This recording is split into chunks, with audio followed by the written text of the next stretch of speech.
Yves Moreau. He's a professor at the City of Leuven.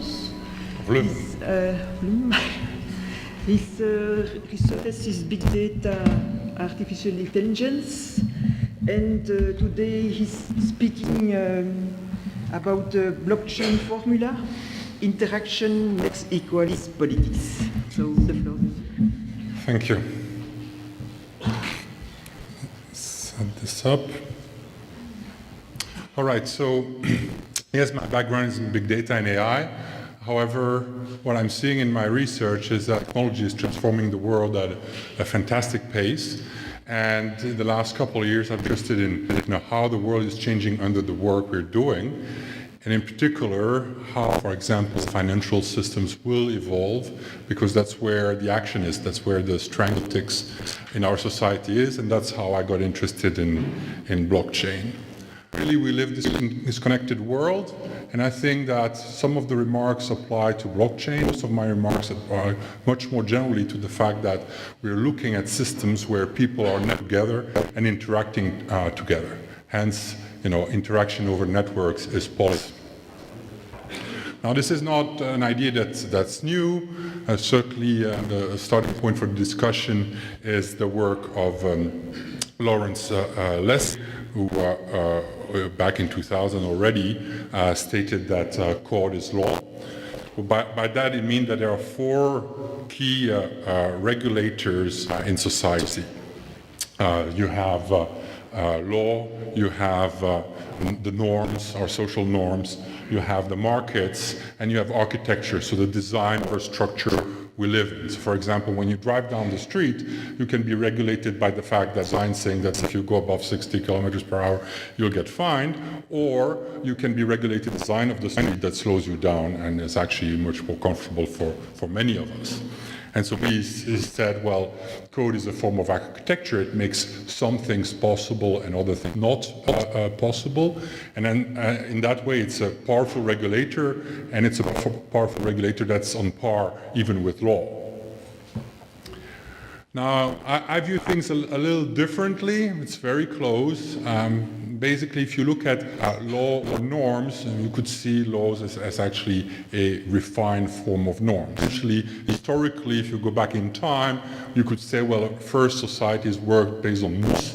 Okay, then they evolved religions, and then they evolve what we know as the law as a central tool in our nation states. But what we have to realize that the architecture of the world we live in, so the legal system, the economic system, the political system of the nation state, all these things actually fit together. They are part of our structure of society that emerged with the Industrial Revolution.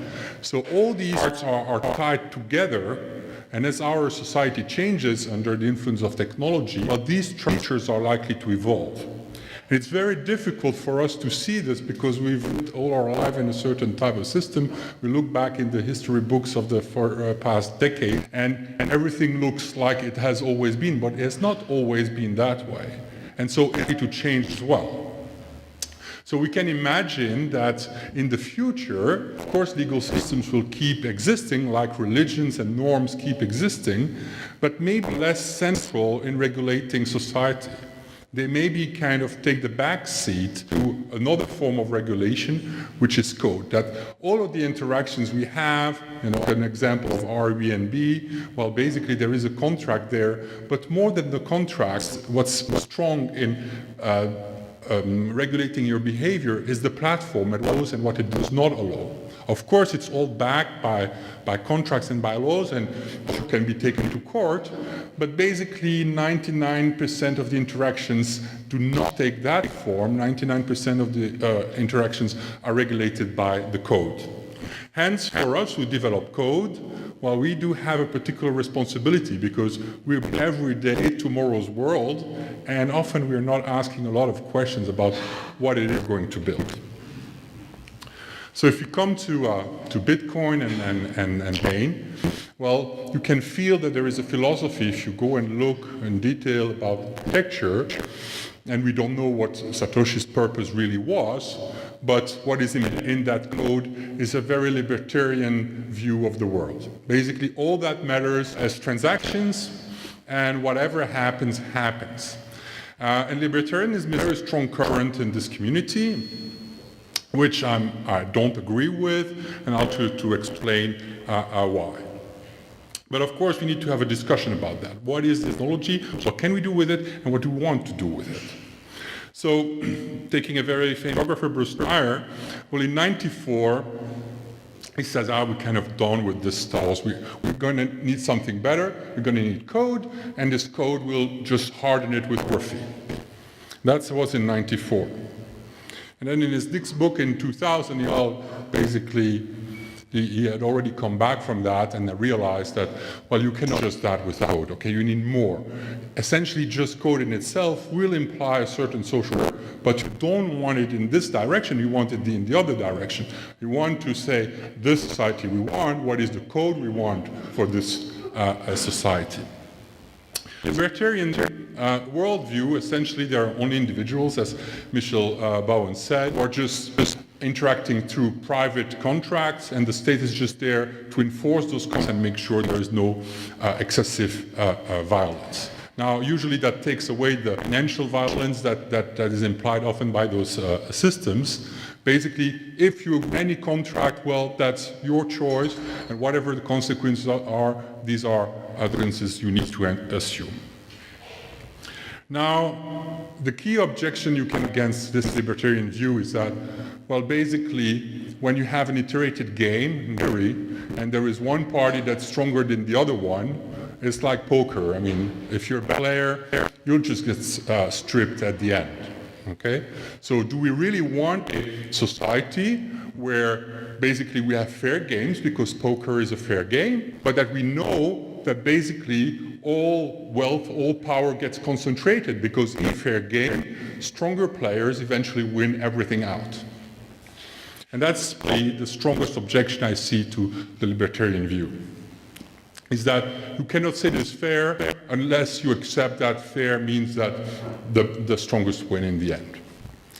So rather than imagining that we can have the system, because we're all fed up with this political sphere, where we want to extract ourselves through code and rebuilding a society which would be libertarian and fair, well, I think that unfortunately we have to take a step back, accept that, well, in the end, this code regulates people, so it's not just about code, it's also about people. And these people, they want to be regulated in a certain way. So all these regulators, law, our social norms, the markets and the architectures of whatever system, included code we design, they will exert force on individuals. They make some choices possible and others not possible, and they really do push us, even if we don't always, in certain directions. So the idea that we can extract ourselves of this is probably not feasible. Rather, we should accept that, yes, all these forces in the society act together, regulate us, but ask the question, how do we make sure these forces act in a way that is in a positive way? Okay, so we cannot avoid regulation, but we can maybe shape it in a way that's for the best of most of us. Now, these are actually very deep and physical effects. When you have a number of entities interacting with each other, just take molecules of water, and you have simple rules of physics regulating their interaction, you can see force emerge that shape patterns. These are the snowflakes. All right? So essentially, this is like a thermodynamics, it's laws of physics, and it will apply to essentially any system where you have lots of parties interacting with each other. So how these interactions take place is of importance to determine what can come out of such a system. And for example, you can do thermodynamics modeling. I looked at this up in the morning. I've not read the part, I admit. But you can see that indeed, if you set up systems of interactions between individuals across market-like behavior, and you see how it happens to wealth in such systems, well, it concentrates. It's like the poker game. The fact that you are exchanging bitcoins through contracts, or you're playing poker, will not change much. In the end, it will be a fact that wealth will get concentrated unless we build mechanisms that hold this back. And obviously, the libertarian view hates this. They say, no, I don't want to be taxed. If I know something needs to be built, I will pay for it. But that's not really how the physics of the system works. So for us who find such systems, we have to see that, yes, through the blockchain and many other systems that we have, we put people in interaction with each other. We allow peer-to-peer exchanges, commercial ones, non-commercial ones. It means that the design of the specific interaction, so what is possible when you interact between two people, this is a political act. Because even if the force is exerted between two people is small, in the end this will shape the entire system. And that's very hard for us. I mean, when we design systems, we want to design them for efficiency, we design them for having cool features.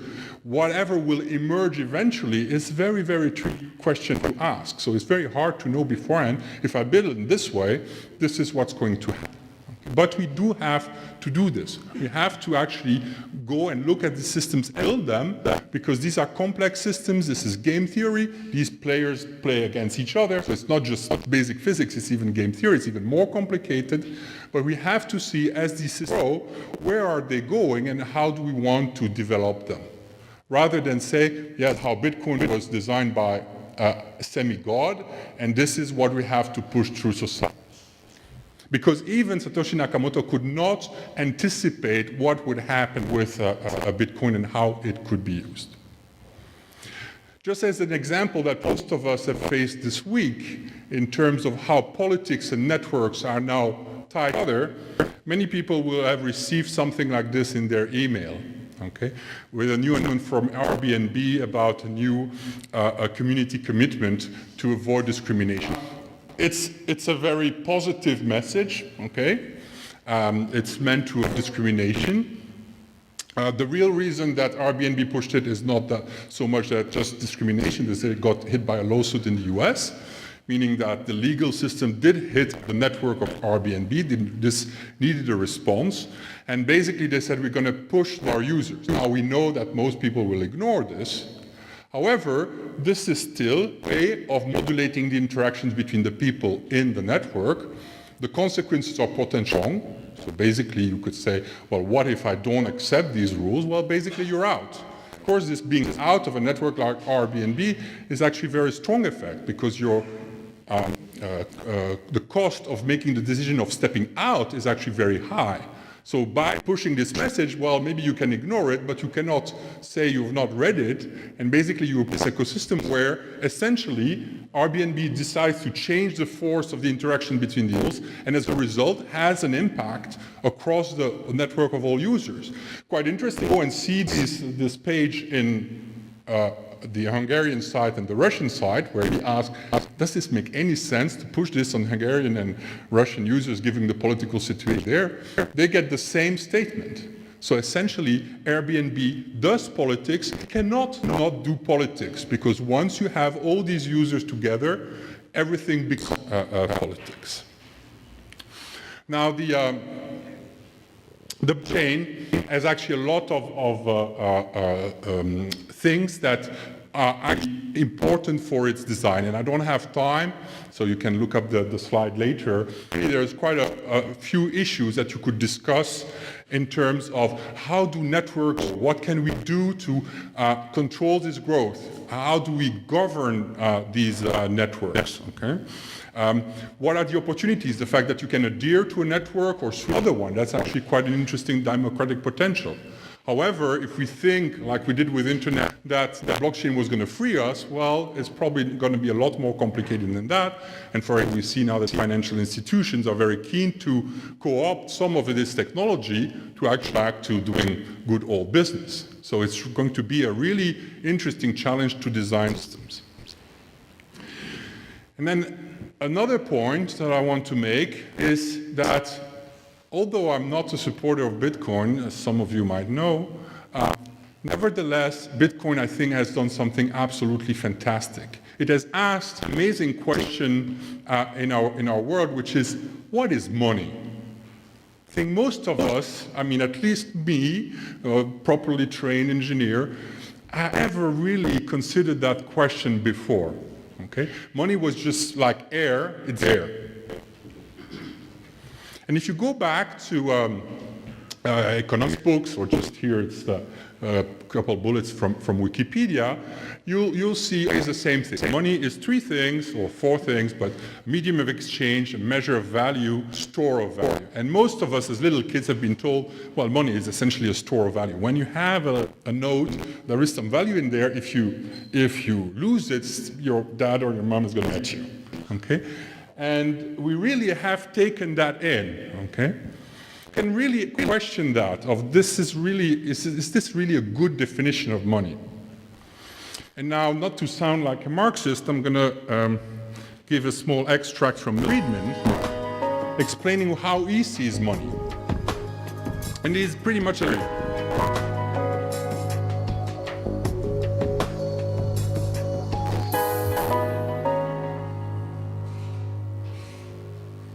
Look at this pencil. There's not a single person in the world who could make this pencil. Remarkable statement? Not at all. The wood from which it's made, for all I know, comes from a tree that was cut down in the state of Washington. To cut down that tree, it took a saw. To make the saw, it took steel. To make the steel, it took iron ore. This black center, we call it lead, but it's really graphite, compressed white. I'm not sure where it comes from, but I think it comes from some mines in South America. This red top up here, the eraser, bit of rubber, probably comes from Malaya, where the rubber tree isn't even native. It was imported from South America by some businessmen with the help of the British government. This brass, I haven't the slightest idea where it came from, or the yellow paint, or the paint that made the black lines, or the glue that holds it together. Literally thousands of people cooperated to make this pencil. People who don't speak the same language, who practice different religions, who might hate one another if they ever met. When you go down to the store and buy this pencil, you are in effect trading a few minutes of your time for a few seconds of the time of all those thousands of people. What brought them together? Used them to cooperate to make this pencil. There was no commissar sending out orders from some central office. It was a magic of the price system, the impersonal operation of prices that brought them together and got to cooperate to make this pencil so that you could have it for a trifling sum. That is why the operation of the free market is so essential, not only to promote productive efficiency, but even more to foster harmony and peace among the peoples of the world. So this is 1980. So this is the time of socialism versus capitalism. That's before the defeat of communism. And so you have to hear it from that perspective as well. But the idea of coordination and no central decision is really important. And if you listen to economists, they will tell you that money is a fantastic invention exactly for those reasons. Coordination is the first example or first key property. And this is, so if you want to really projects and put people around the table to decide how to carry it out, well, good luck. And money is that possible. You can go up to this scale. This is an Amish barn raising, where because there is trust in the society, and there's actually a kind of bookkeeping, because you can raise somebody else's barn because you know they'll come and raise your barn later. Okay, so the account is present. So basically, the other important element is trust. So even back, this is James Madison, president of the US in the 18th century, he said the circulation of confidence is better than the circulation of money. So money without does not exist. So this is a proposal for a new way, or not, it's not totally original, but for a way of looking at money that's very different from the common idea of a store of value. I mean, we get excited about bitcoins because it's value, okay? It's worth a lot of money, okay? if we see money in a very different way, and we say it's a store of trust that allows us to arbitrate our needs and desires to against each other's needs and desire, to coordinate labor and the distribution of resources, not right now, but distributed across space and time. So I go and pay her, and he knows that with that money he can get something else, somebody else can get something else. This coordination and trust. So the key question, and I want to finish with that, is blockchain more than we anticipate? Could blockchain be actually the next stage of money? All right, if we look at how we use money, we look at the stuff that comes with money, we look at the things we really need, well, there is a degree of overlap. We wouldn't have a shirt and trousers and shoes if it didn't work. But the overlap is not fantastic. Sustained development is a problem in our current system because we have the wrong view of money. If we say, can we redesign money?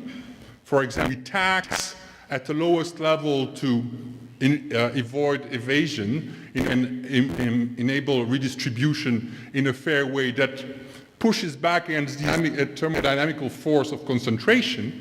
Can we reinvent money? Can we reinvent many collaborations across society so that the technology that would be the successor of blockchain is actually more than just money? It's really better ways to coordinate ourselves.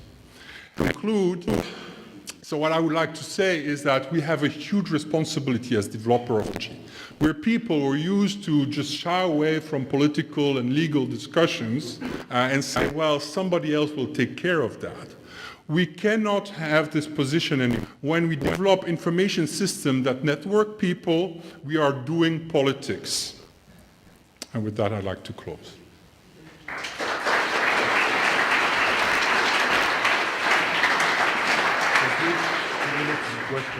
So, are there any questions?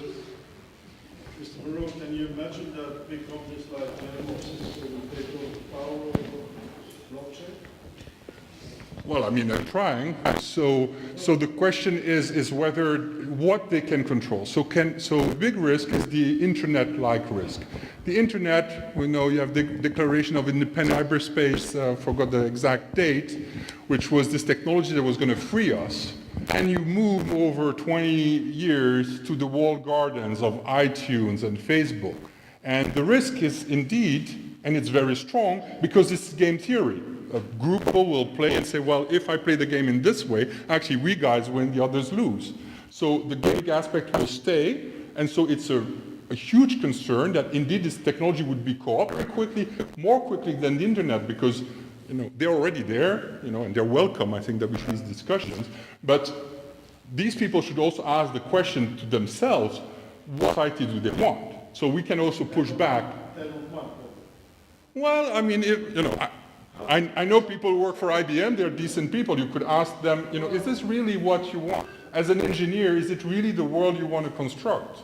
Is that the world you want to build? And this question that we have not had before, basically say, we just program stuff and it's cool.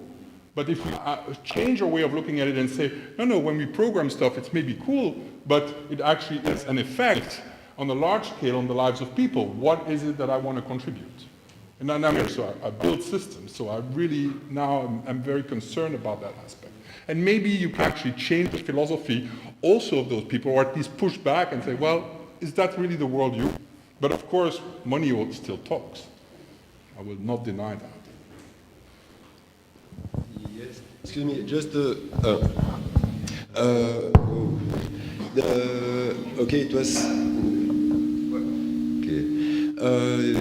Your talk was really clear, but you mentioned several times that, in fact, you were really in favor of this Bitcoin technology, that you had some problems with this.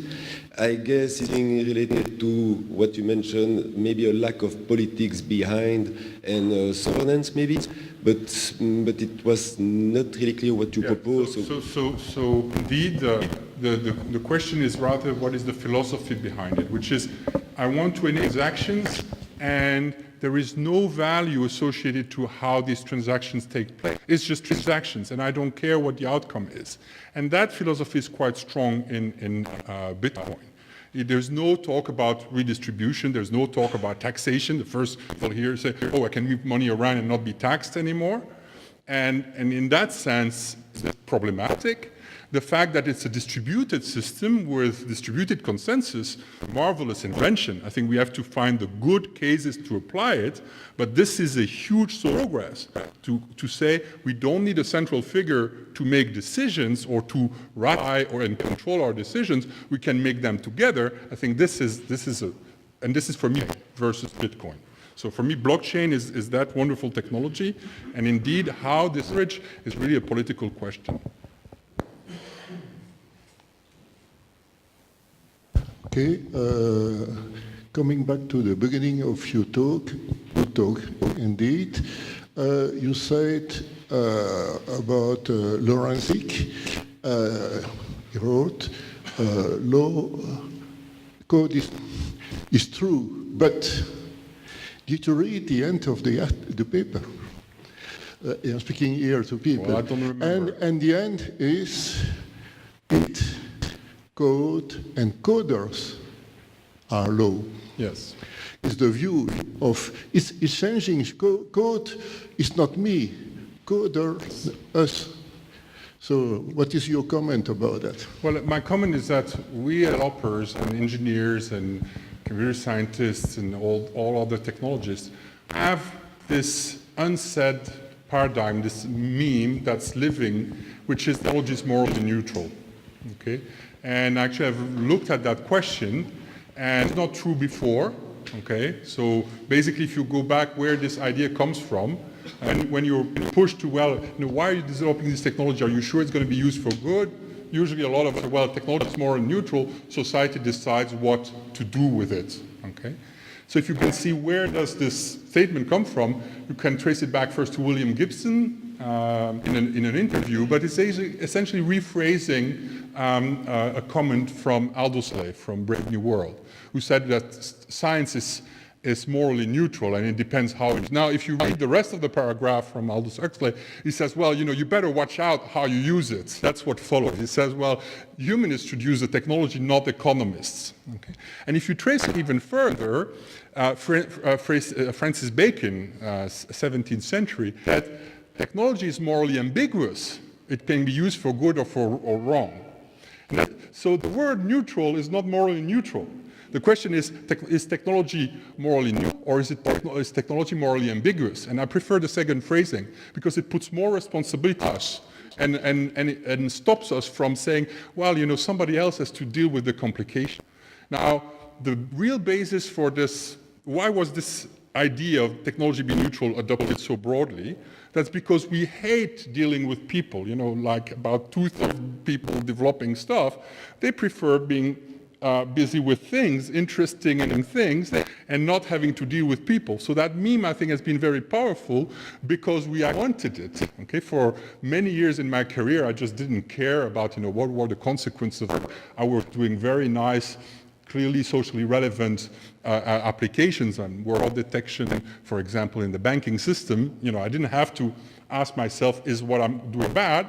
But I didn't have to dig even deeper to ask, okay, well, we're developing technology, and this impact is so large on our society. So yes, I think that we as developers will step in and say, we cannot have a politically informed discussion without people understanding technology, stepping in and saying, this is not true, this is not what the technology does, and this is an actual concern, or this is a real opportunity. And because we're so absent of discourse, well, basically you can say everything about anything, and nobody really knows true or not true.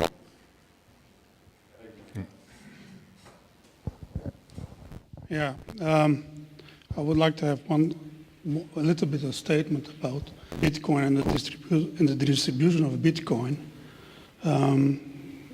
I did research in the distribution of Bitcoin, and the most of Bitcoin, so the validators, the transactions are today, they are located in India, which is not that distributed anymore in my point of view, because China can still impose laws on those. It does, it's in the news. Yeah.